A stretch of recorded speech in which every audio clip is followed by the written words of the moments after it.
Hey guys, welcome to another week of small groups. Hopefully you were able to use Malachi's video last week to help you guys in a discussion or just some good thoughts. But if not, we're here again and you're welcome just to tune in tonight. So this is going to be short, but it's going to be able to cause good conversation and hopefully a few laughs. So last week, if you watched, Malachi talked out of Hebrews 10, and I kind of want to go back to that just to start us off. So specifically in verses 24 and 25, it says, "And let us consider how to stir up one another to love and good works, not neglecting to meet together, as is the habit of some, but encouraging one another, and all the more as you see the day drawing near." So, you're meeting together. Good job. You already have that part done. Easy. So proud of you. I want to take a second just to talk about the importance of small groups, because the truth is, you can hang out with your friends, any number of friends, whenever you want, maybe. And what is the difference, between your small group and just like hanging out with friends? Sometimes it probably feels the same, where you just get to joke around and have good conversation and whatever it may be. But small groups, specifically the one that you are in, has the potential for so much more than just a fun hangout.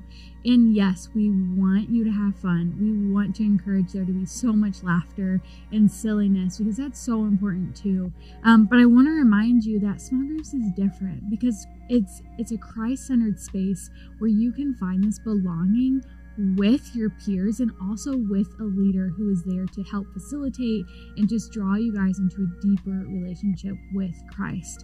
I'm reminded of Proverbs 27:17, which talks about, as iron sharpens iron, one man sharpens another. And this is just, again, talking about how we can encourage one another, how we can come alongside one another, and we get to do that within our small groups.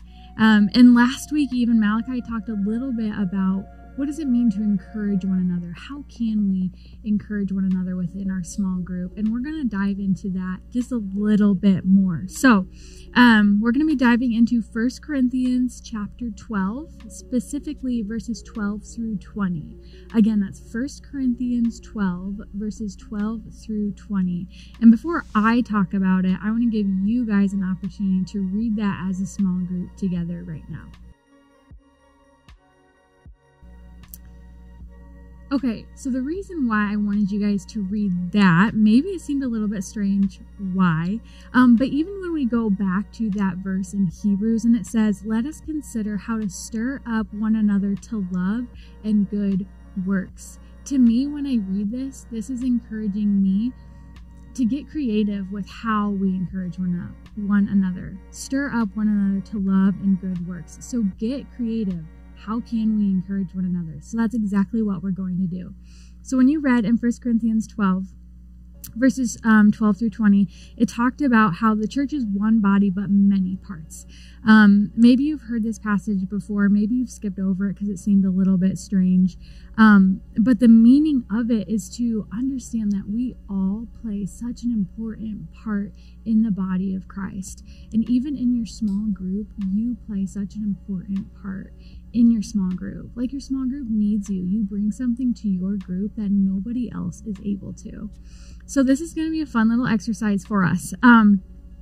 So with your small group, you are going to identify which part of the body of Christ you are. So this might feel weird for some of you, and you may even be laughing about it. That's totally okay, but I want you to give this a try, okay? So if I was going, obviously I had a little bit of time to think about this, but I would say I represent maybe the arms of Christ, and here's why. I love to be there for people. I love to be a shoulder for people to cry on. I love to give people hugs if they need that comfort. I love to lock arms with people and walk alongside them, or even if they need a little push, if they need a little encouragement because maybe they're scared to do something or they don't have the strength to. I love to come alongside people and just help them and give them that little push that maybe they need. And I think that's what I have to offer and what I can bring to relationships. So I've done this exercise before, and there are countless things that you could say. Some of the more common ones, sometimes people will say they think they're the mouth, like they have the gifts and talents to speak. Maybe some people feel like they are the feet, like they like to be in the action of it. Some people are the hands, they want to actually serve in the midst of it. There really aren't any wrong answers, and you can be creative. There was even one time I heard somebody say they were the cheek on the face. Okay, we're staying appropriate.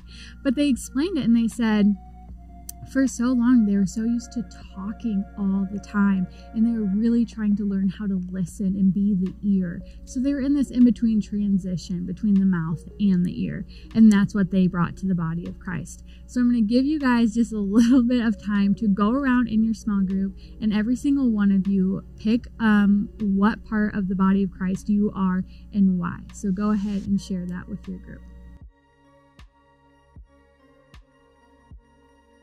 Hopefully that was good, maybe caused some giggles. Again, that's okay. This causes good conversation. I want to direct us back to verses 18, 19, and 20. It says, "But in fact, God has arranged the parts in the body, every one of them, just as he wanted them to be. If they were all one part, where would the body be? As it is, there are many parts, but one body." I think there's a couple parts to this. It's really easy to say, I don't know what part of the body of Christ I am. Or maybe your insecurities are bringing things up. And even for me, when I'm telling you, oh yes, I'm the shoulder and here's why, part of me is like, I don't want to say those things because what if you're going to call me a hypocrite? Or what about those times where I haven't lifted somebody else up? And I get that, but it's so important to identify how God has gifted you and how you are an important part of the body of Christ. And so it's okay to say that, even if you don't feel completely confident with that. So in the part when we talk about encouraging one another, here's what I want you to do for the rest of your time, or however much time this takes you guys. I want you to go around and affirm and encourage one another for what they said. And maybe if somebody was stumped and couldn't think of anything, why don't you go ahead and share with them what you think they are, what they bring to the table, what they bring to the group. So just take this time, encourage one another. If somebody said that they think they're the hands because they love to serve people, affirm them and tell them examples of when they have done that. Or if somebody says, I really don't know what I bring to the table, tell them what they bring to the table, because we all have a purpose and God has put us together for a reason. So once you've done that, I'd encourage you to pray together and then continue on with your night or with your day with whatever that means.